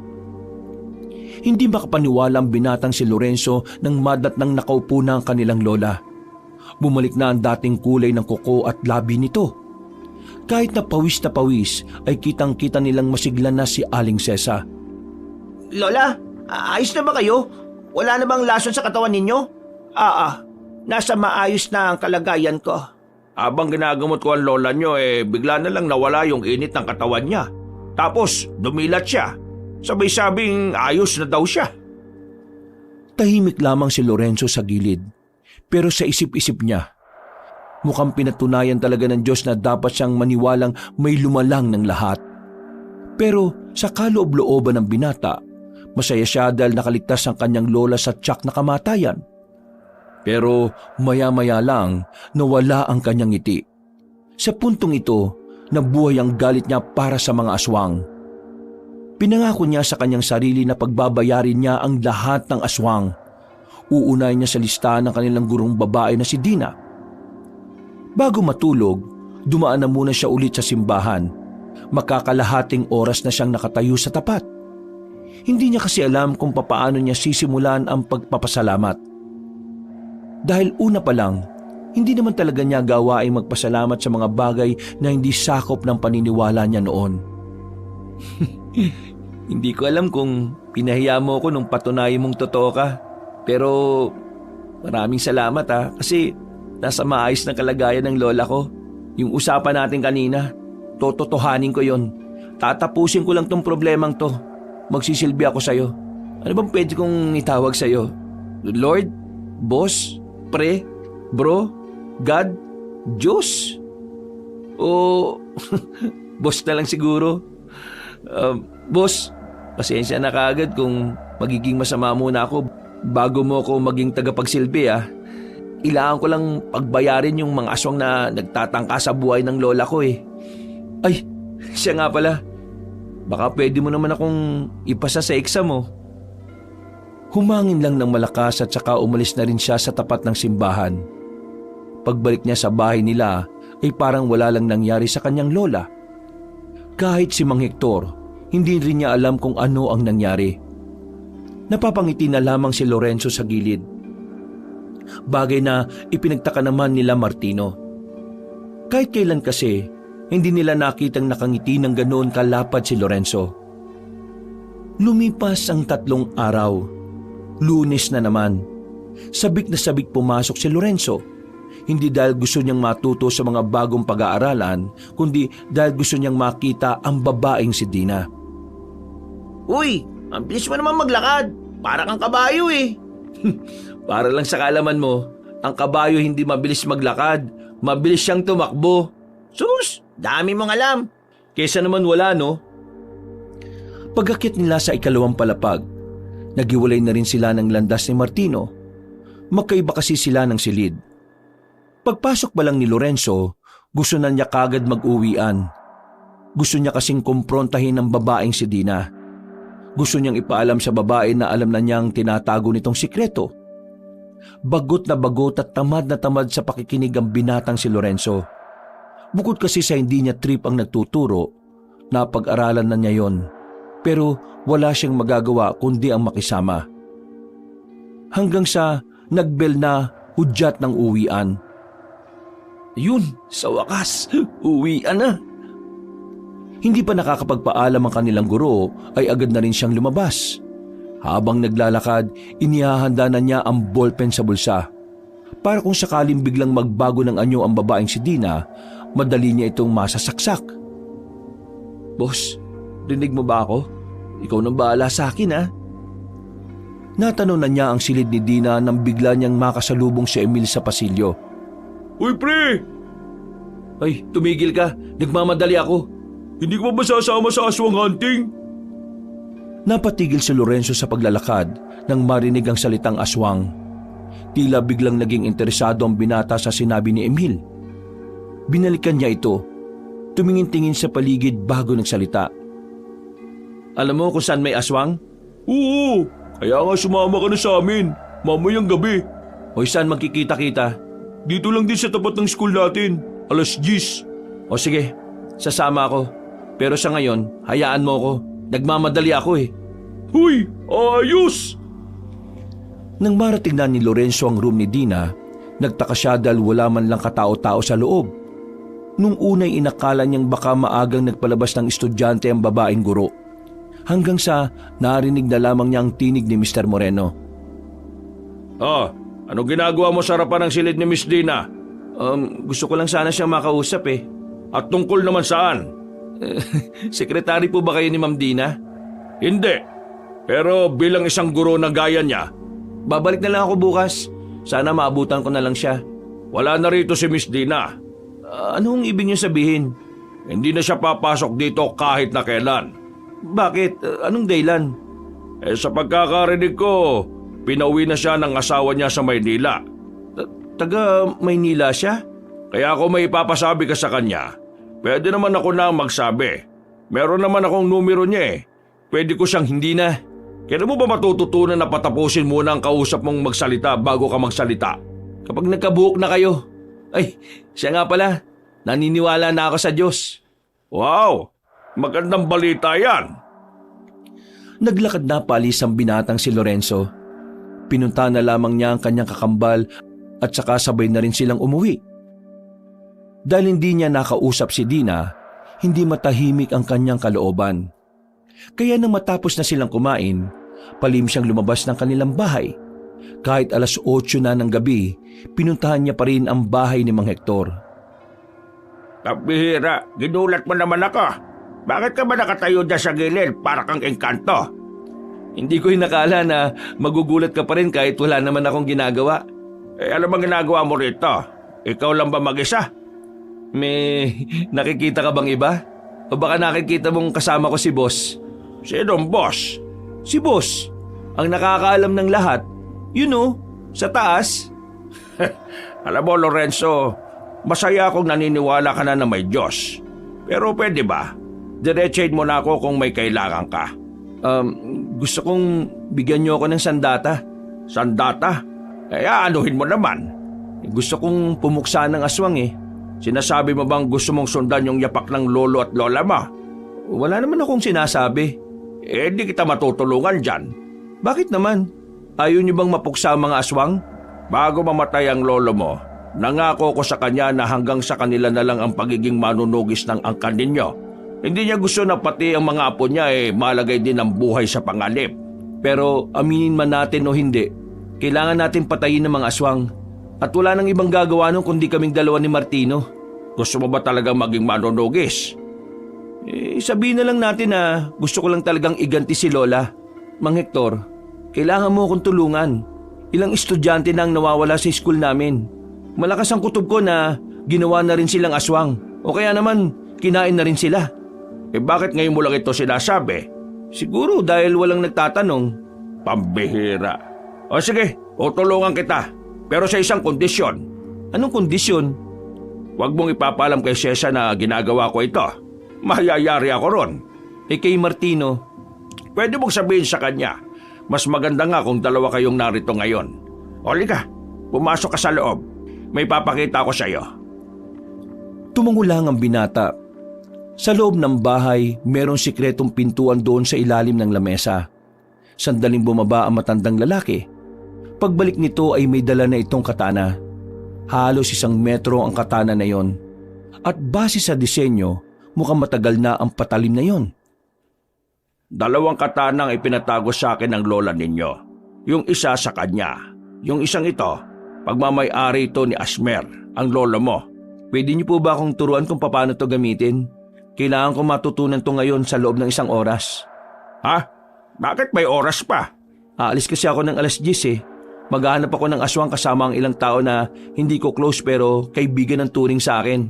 Hindi minamadali ang pagsasanay. Hindi mo ito matututunan ng 1 oras. Kung di niyo ako matuturuan ngayon, tingin ko kailangan ko nang umalis. Ihahagupit lang naman tong katana na to, di ba? Ay, huwag kang padalos-dalos. Sige, bye! Ay, Diyos ko naman, ang tigas ng ulo. Wala nang nagawa pa matandang sektor nang umalis na ang binatang si Lorenzo. Nang makasakay na siya sa tricycle, bigla niyang naalala ang pangontra na kwintas. Bigay yun ni Mang Hector. Nakaramdam siya ng kaunting kaba nang mapansing wala yun sa leeg niya. Naalala nga pala niyang sinuot lang niya yun sa umpisa sabay tinanggal na rin. Pero wala na siyang pakialam. Buong buo na ang kanyang loob na harapin ang mga aswang. Hindi na siya natatakot. Hindi na siya manginginig. Dahil ang tanging tumatakbo sa isipan niya ay maiganti ang kanyang lola at mapigilan ang pagkawala ng mas marami pang estudyante sa kanilang paaralan. Maya-maya lang, nakarating na siya sa harapan ng eskwelahan nila. Oh, butit nandito ka na. Kanina pa ako naghihintay rito eh. Oh, nasaan na ibang kasama natin? Akala ko ba marami tayo? Pinauna ko na. Tagal mo kasi. Teka, ano yung dala mo? Di ba ang sabi mo maghahanap tayo ng aswang? Oo. Di eto. Nagdala na ako ng panlaban ko. Ewan ko lang kung hindi mamatay ang aswang na yun. Naglakad na rin sila paalis. Ayon kay Emil, papasok sila sa kagubatan. Kahit na medyo may kaba, malakas ang loob ni Lorenzo sa mga oras na yon. Hindi siya natatakot kung anuman ang maaaring mangyari. Kanina pa tayo naglalakad ah. Nasaan ba talaga yung mga kasama natin? Malamang nauna na sila. Kung titigil sila sa paglalakad, maabutan natin sila. Nasaan ba kasi yung sinasabi mong kinaroroonan ng aswang? Medyo malayo pa kasi. Kung tinatamad ka na, pwede naman na tayong bumalik. Di na. Nandito na tayo eh. Sigurado ka ha? Pero teka, may tatanong ako sa'yo. Anong klaseng tanong? Isang tanong na iisipan mo kaagad ng sagot. Ano nga ba yung tanong na yan? Saan mo ba talaga nakuha yung ganyang pulseras? Bakit mo tinatanong? Sagutin mo muna tanong ko. Wala, napulot ko lang to. Kaparehong kapareho kasi yan nung kay Ma'am Dini. Talaga? Baka nagkataon lang. At alam mo kung anong nakakabigla? Ano? Si Ma'am Dina, aswang. Aswang? Sigurado ka ba? Oo naman, nakita ko siya eh. Tumigil sa paglalakad si Lorenzo at tinawakan na niya ang hawakan ng katana. Humarap ito kay Emil. At ikaw? Uy, ano ginagawa mo? Bakit mo tinututok sa akin yan? Ngayon ko lang naiintindihan kung bakit gustong-gusto mo akong isama sa ganito.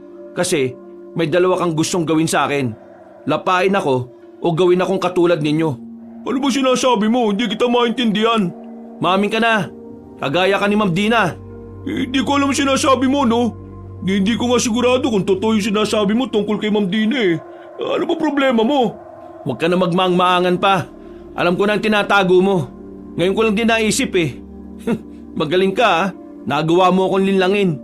Para ka si Raulo. Bahala ka na nga sa buhay mo. Aswang ka, Emil. Ikaw ang kasabwat ni Ma'am Dina. Kayong dalawang dahilan kung bakit may mga estudyanteng nawawala sa school natin. Huwag ka nga mambintang ha. Paano ko magiging aswang eh? Ako nga ang gusto makapatay ng aswang eh. Alam mo bang munti ka na mamatay ang lola ko dahil sa inyo? Mga salot kayong aswang kayo eh. Mabisit kayo. Dahil sa inyo, napahiya ako kay Martino. Napatunayan tuloy nilang totoo ang Diyos dahil naniwala akong totoo kayo. Ituro mo sa akin kung nasaan si Ma'am Dina. Ituro mo sa akin kung nasaan ang iba pa ninyong kasama. Bibilangan kita ng 3. 1. Wala nga akong alam. 2. Hindi ko nga alam. 3. Pabuelo na si Lorenzo at nakakuha na ng pagkakataon si Emil para makalayo. Nakatalon ito ng mataas patungo sa sanga ng puno. Noong mga sandaling yon, nakumpirma na talaga ng binata na ang lalaking si Emil ay tunay ngang aswang. Di inilabas mo rin ang tunay na anyo mo. Paano mo nalaman na isa akong aswang? Kayo na inala ka nung una pa lang eh. Pero wala lang talaga akong oras na naisipin ka. Dahil ngayon lang ako naniniwala na totoo pala ang mga aswang. Nung camping, napadaan ako sa tent mo. Nakabukas yun pero wala ka sa loob. Kaya nung umuwi tayo, naisip ko na baka ikaw yung kausap ni Ma'am Dina nung oras na yon. Lorenzo, huwag ka na makialam. Mapapahama ka lang. Hindi mo kakayanin ang mas nakakataas sa akin. Sumusunod lang ako sa utos nila. Hindi ako kagaya nila masama. Lahat ng aswang masama. Hindi mo na ako maloloko, no? Ngayong gabi, papaslangin kita. Maniwala ka sa akin, hindi ako kagaya nila. Nagpipilitan lang akong gawin to dahil biyag nila ang mga magulang ko eh. Hindi rin ako natural na aswang na gaya ni Ma'am Dina. Niyanggaw lang din nila ako. Kagaya ng mga estudyanteng nawawala, biktima rin ako. Ginagawa niyong aswang din ng ibang estudyante? Oo, nagpaparami ang mga aswang. Pinaghahandaan nila ang pananakop nila ng mga baryo sa susunod na buwan. Maniwala ka sa akin, hindi talaga ako natural na aswang. Biktima lang din ako. Ginagawa ko to para sa mga magulang ko. Di ako madaling maniwala sa mga taong una nang nagsinungaling. Patunayan mo muna sa akin na hindi ka talaga gaya nila. Sige, tuturo ko sa iyo kung saan dinadala ang mga estudyanteng binibiyag. Nandun din si Ma'am Dina. Si Ma'am Dina ba ang pasimuno ng lahat ng ito? Hindi, tauhan lang din siya. Pero mas mataas siya sa amin. E di sino ang pinuno nyo? Sa pagkakaalam ko, yung principal natin ang pinakapinuno ng mga aswang eh. Sigurado ka ba sa sinasabi mo? Hindi ka ba nagtataka? Ang daming nawawalang estudyante pero hindi man lang kumakalat. Alam mo rin ba kung bakit walang magulang na nagre-reklamo kapag kinukuha nila ang estudyante? Yung mga magulang, kinakain na o kaya dinuduko tapos pinapalapa sa ibang bagong aswang. Kaya maniwala ka sa akin, ito ang totoo. Hindi ko alam kung paniniwalaan kita eh. Pero hindi ko babaliwalain ang sinasabi mo. Lorenzo, yung lola mo, kailangan niya mag-ingat. Isa siya sa punteriya nila Ma'am Dina. Ililigpit nila ang dating dakilang manunugis. Pagkatapos ng lola mo, kayo na ng kambal mo ang susunod. Bumaba na si Emil at muling lumapit kay Lorenzo. Itinapat na mismo ni Emil ang katana sa kanyang leeg. Sige, gilitan mo ang leg ko kung sa tingin mo hindi totoo mga sinasabi ko. Paniniwalaan kita, pero sa isang kondisyon. Anong kondisyon? Tutulungan mo ako. Bukas ng gabi, pupunta ka sa bahay. Ititipon ko sila lola. Sasabihin mo sa kanila ang lahat ng nalalaman mo. Sige, papayag ako. Pero sa isang kondisyon din. Di ka pwede magbigay ng kondisyon, no? Kapag may isa ng kondisyon. Lorenzo, sa oras na mamatay ako, pakiusap, iligtas mo ang mga magulang ko ha. Hindi sila aswang eh. Buhay na buhay sila bilang tao. Ginagamit ang mga aswang ang kalaman nila bilang mga doktor. Ikaw nang bahala sa kanila ha, kapag may nangyaring hindi maganda sa akin.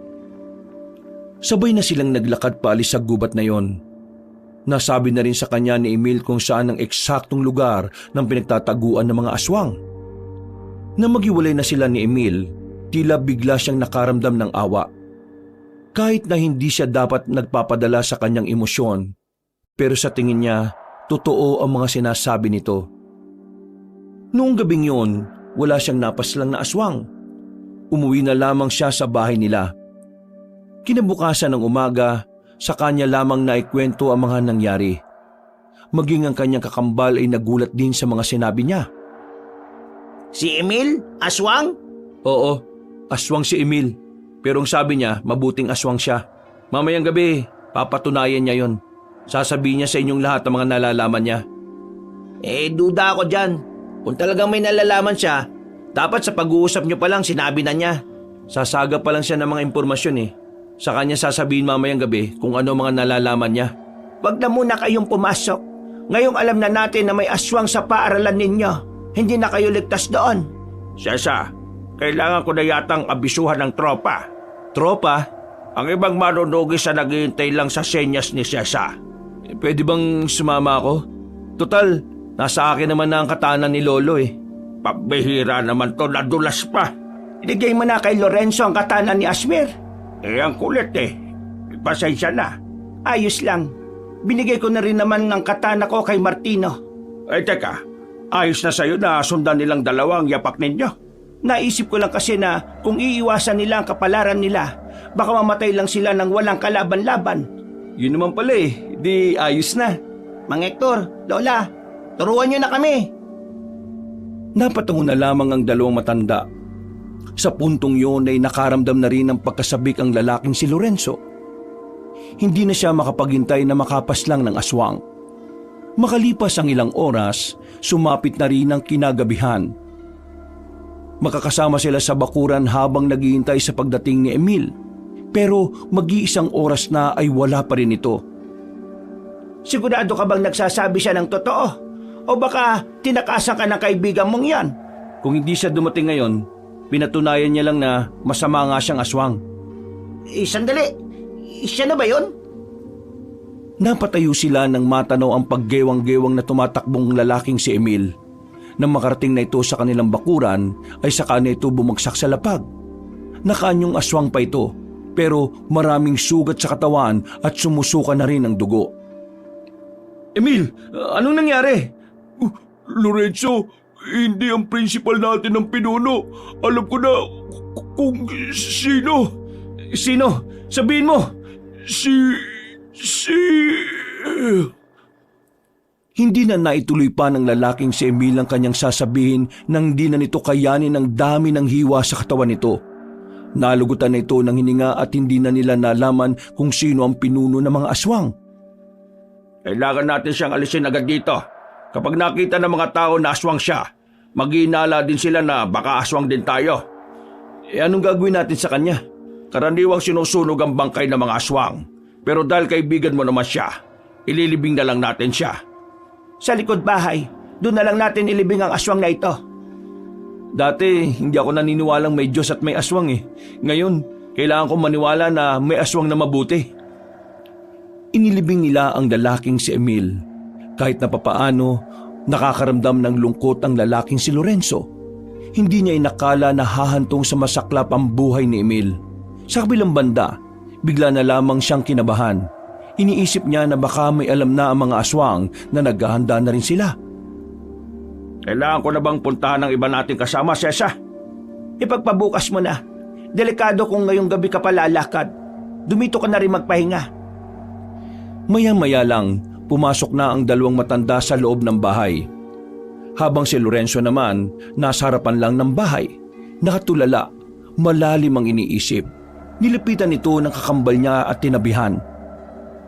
Naintindihan ko na may Diyos na nagbabantay sa atin. Ang hindi ko lang talaga maintindihan, bakit hinahayaan niyang mapahamak ang mabubuting nilalang? Hindi ko inaasahan na darating ang oras na mag-uusap tayo ng seryoso tungkol sa Diyos. Pero hindi hinayaan ng Diyos si Emil. Anong hindi hinayaan? Nakita mo naman, di ba? Namatay. Kapag ba aswang ka, kahit mabuti ka wala siyang pakialam. Lorenzo, hindi siya hinayaan ng Diyos. Ginabayan siya ng Diyos na tapusin ang misyon niya.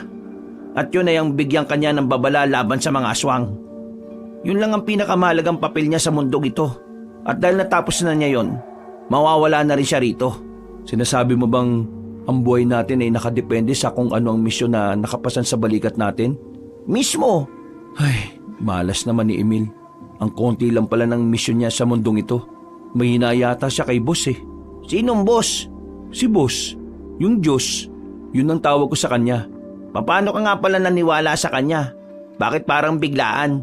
Nung gabing nasa bingit ng kamatayan si Lola, hinihiling ko sa kanya na pagalingin niya ang Lola natin. Nagulat ako pag uwi ko. Magaling na siya eh.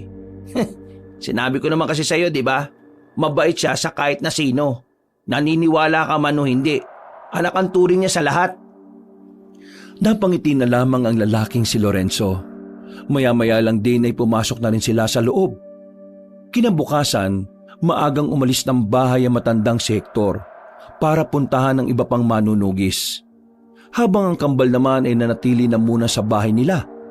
Hindi sila pinapasok na matanda dahil ilalaan nila ang araw na yon para sa kanilang pag-iensayo. La, naniniwala naman ako na dati kang manunugis pero matanda ka na ngayon eh. Baka hingaling ka sa pagtuturo sa amin. Minamaliit mo ba ako dahil sa edad ko? Hindi kita minamaliit, La. Gusto ko lang makasiguro na walang mangyayaring masama sa'yo sa oras na... Nagulat na lamang si Lorenzo nang biglang mabilis na kinuha sa kanya ni Aling Sesa ang katana. Itinutok ito agad sa liig niya. Kinabahan naman ang binata na parabang hindi makagalaw. Ito ang palagi mong tatandaan, Lorenzo. Lahat ng nilalang na alam na maaari mong makatapat hindi mo dapat minamaliit. Igagalang mo kung ano sila. Hindi lang yung pagbibigay respeto, kundi pagiging maingat na rin. Kapag wala kang kaalaman tungkol sa kaharap mo, ang una mong iisipin, malakas siya. Maaring kapantay mo o maaring masigit pa sa'yo. Ayos, ang astig mo, La. Pinakaba mo naman ako eh. Akala ko makikita ko na si boss eh. Sige, simulan na natin. Dahil ang pagsasanay ay gagawin lang natin ng buong maghapon. At pagsapit ng gabi, gagamitin nyo na ang mga matututunan ninyo. Nagkatinginan ng kambal. Napangiti na lamang ang matandang babae. Maya-maya lang din sinimulan na nila ang kanilang pag-iensayo.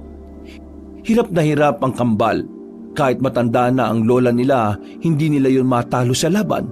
Isa laban sa dalawa. Pero hindi naging kalamangan para sa kambal ang kanilang bilang. Masakit ang kanilang katawan na matapos na ang ginagawa nila. Wala na silang oras. Ang mga susunod na sandali ay ang pagharap na sa mga kalaban. Kaya kahit na wala pa silang pahinga, tumungo na rin sila sa bahay ni Mang Hector. Naroon na rin ang iba pa nilang mga kasama.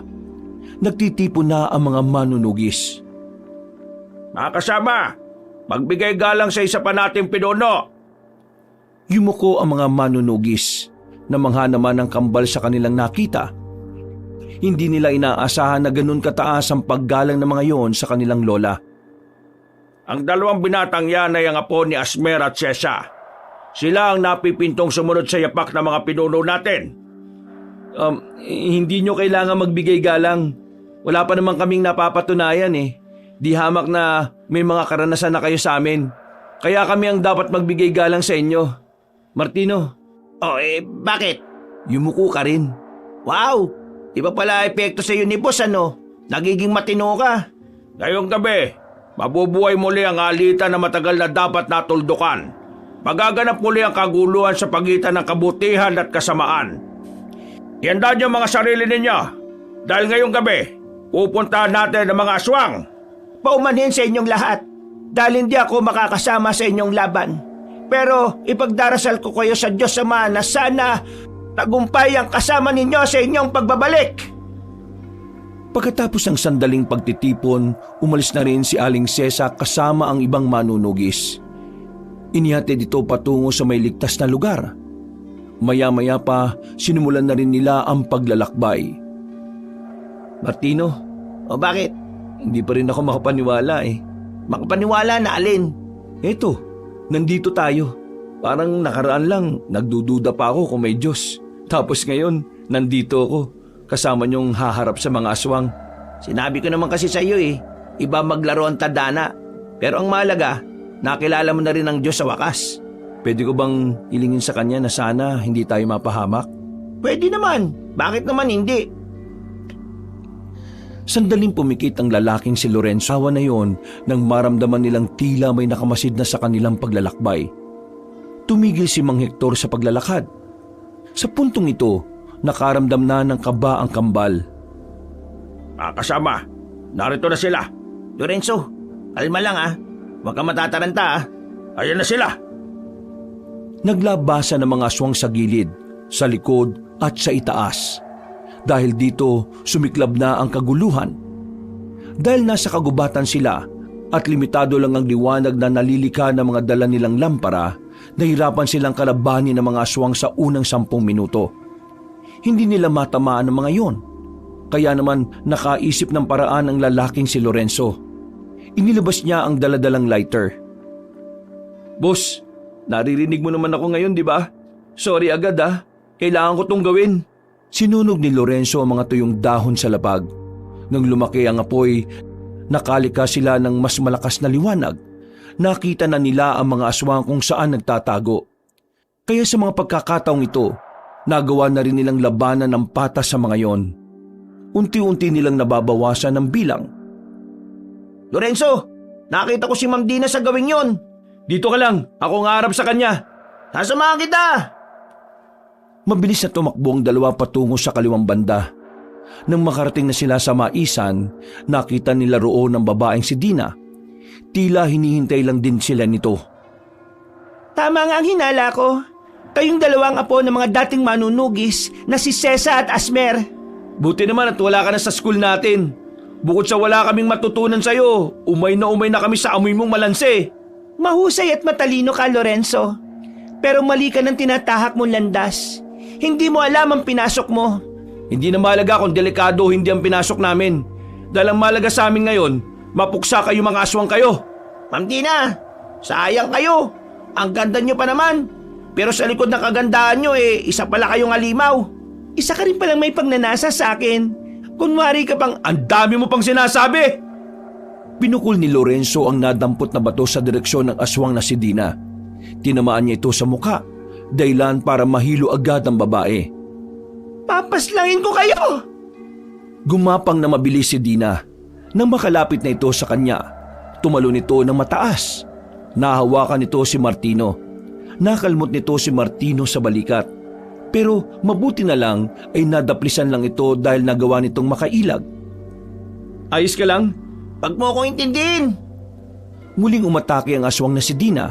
Pero sa pagkakataong ito, nakakuha na ng tamang pagkakataon si Lorenzo para sa kanyang pag-atake.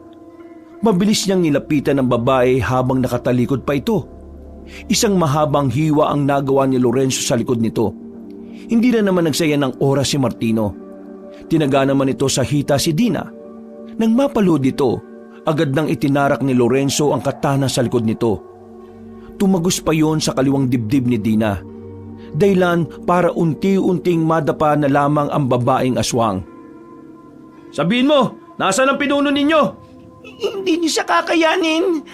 Nasaan ang pinuno ninyo? Hindi na nakasagot pa ang babae ng tuluyan na itong malagutan ng hininga. Naglakad na sila paalis, pero hindi pa man sila nakakalayo. Naramdaman nilang may tao sa kanilang likuran. Nang humarap sila, nakita nila si Mr. Moreno sa gilid. Nanlalaki ang mga mata, nakatingin sa kanila. Nagtataka rin sila kung ano ang ginagawa ng kanilang guro doon. Anong ginagawa nyo? Anong ginawa nyo kay Miss Dina? Mr. Moreno, nagkakamali ka ng pagkakaintindi. Pumatay kayo ng tao. Nilabag nyo ang kautusan ng Panginoon. Masasama kayo, mga dyablo! Paano ka napadpad dyan? Huwag nyong ibahin ang usapan. Gumawa kayo ng mabigat na kasalanan. Pinatay nyo ang isang inosente. Aswang si Ma'am Dina. Manunugis kami. Natural lang na patayin namin siya. At pwede ba? Huwag mong binabanggit si boss. Hindi kanya ito tolerate. Anong ito tolerate ang sinasabi mo? Yang pulseras mo. Yan ang simbolo ng samahan ng mga aswang. Tama ba ako? Sa isang iglap, nagbago ang reaksyon ng mukha ni Mr. Moreno. Bigla na lamang itong nagpakita ng nakalolokong ngiti. Isang ngiti na makikitaan ng masamang balak. Tama nga ang hinala ko. Ikaw yun. Ikaw ang pinuno ng mga aswang. Ha! Magaling ka talaga, Lorenzo. Pinapahanga mo talaga ako palagi Kung kailan naniniwala na ako may Diyos, saka ko pa naalaman na hindi naman pala tayo iisa ng pinaniniwala ang Diyos. Ang lakas ng loob mong magtago sa pagiging relihiyoso. Ikaw pala ang demonyo. Nalinlang kita. Nalinlang ko kayo. Pero hindi ko rin talaga inakala na kayo pala ang dapat kong inuna. Ang isa sa mga punterya ko matagal ko na palang nakakadaupang palat. Mahusay! Nilinlang nyo rin ako.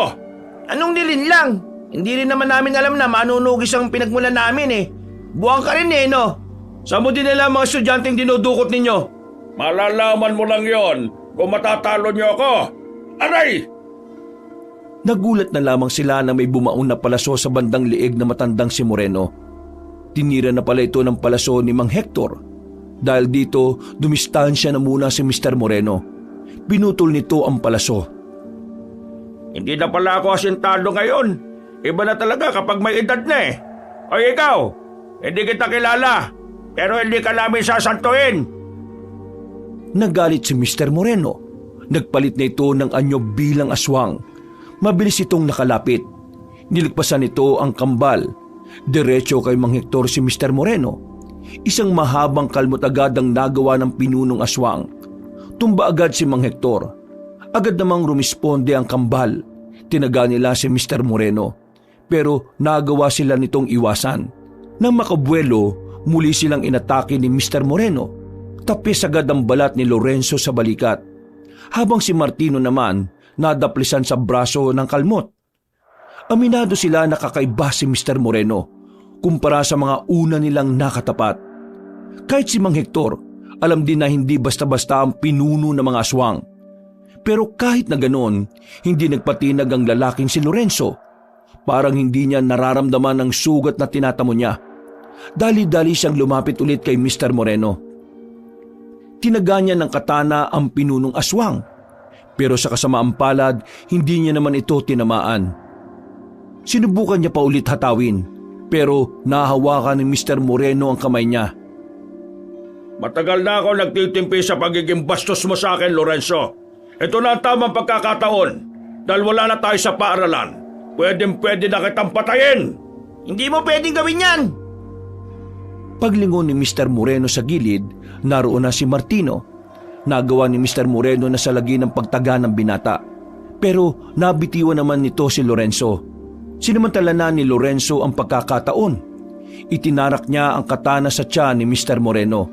At habang nangyayari naman yon, nagawa pa rin ni Mang Hector na makatulong. Tinira ulit nito ng palaso si Mr. Moreno.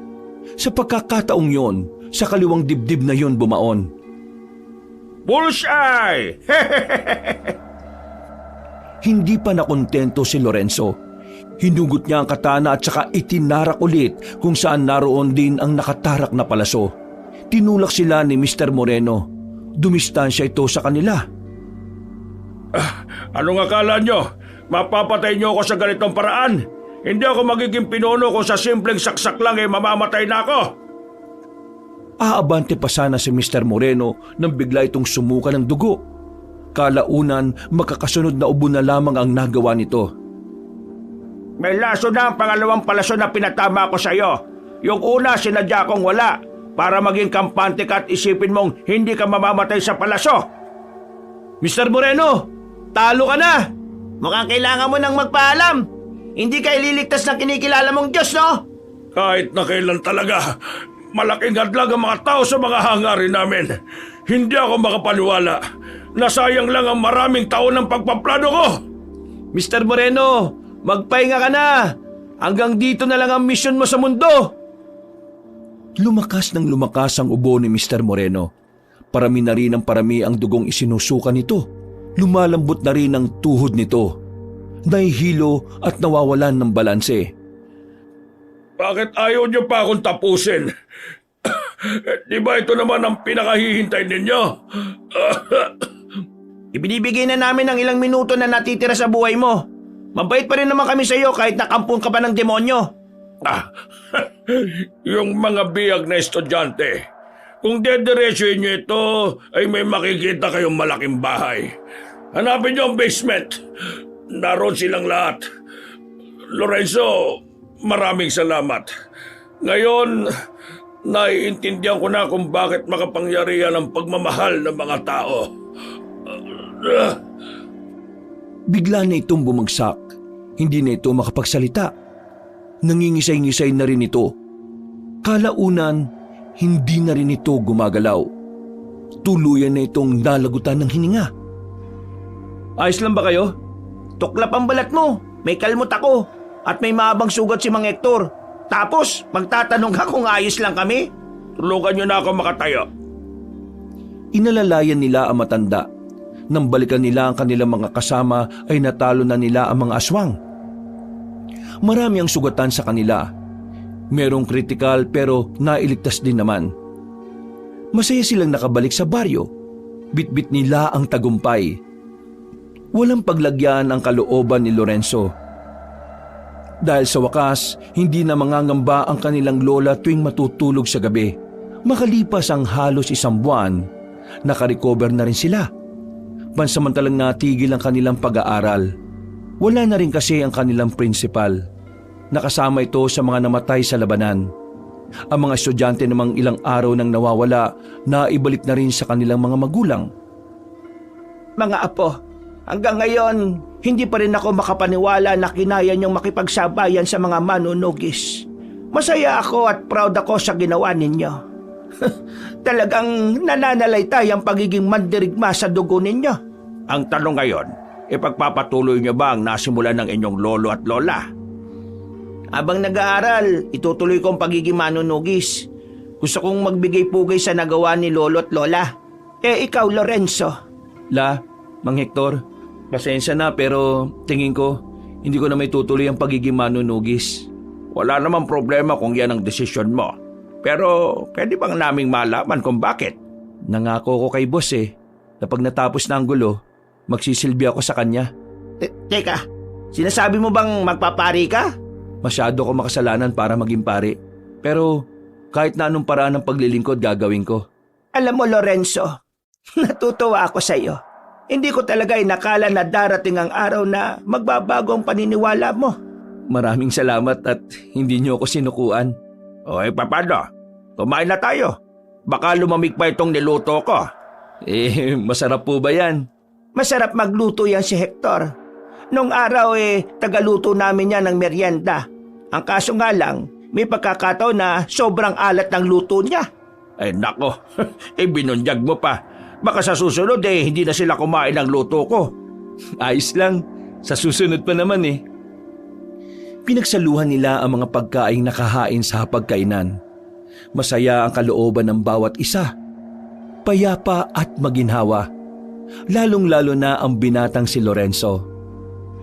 Sa kanyang mga naging karanasan, natutunan niya na kahit na hindi niya nakikita ang Diyos ay palagi itong nakabantay, palaging nakagabay at higit sa lahat, palaging nagmamahal sa kanila. Sa ngayon, nagsisimula ng maganda si Lorenzo para sa pagsali niya sa isang simbahan. Hindi niya alam kung kakayanin niya, pero ang mahalaga na lamang sa kanya ay mapaglingkuran ang Panginoong Diyos. Nangako siya na kahit na anong mangyari, handa siyang ialay ang buhay niya sa ngalan ng kanyang pananampalataya.